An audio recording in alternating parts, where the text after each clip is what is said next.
মরা মানুষকে কোরআন শোনায় লাভ নাই।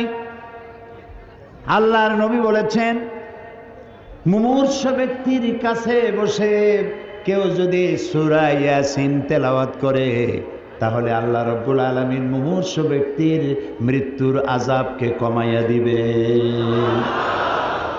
তো যখন মরতে পড়ছিল সেই সময় পড়েন নাই, ছেলেটারে কোরআন শিখান নাই, মেয়েটারে কোরআন শিখান নাই, বউতেও জানেন না, নিজেও জানেন না, মরে গেছেন।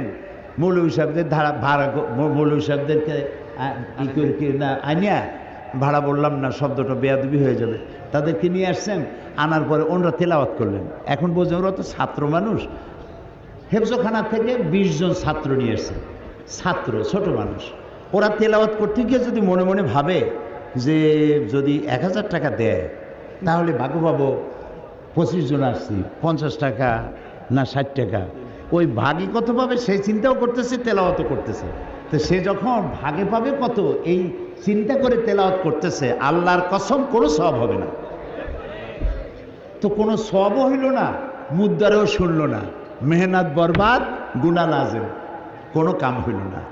মরা মানুষে কোরআন শোনাবার জন্য কোরআন আসে নাই, জিন্দা মানুষে কোরআন শোনাবার জন্য কোরআন নাজিল হয়েছে। সুবহানাল্লাহ।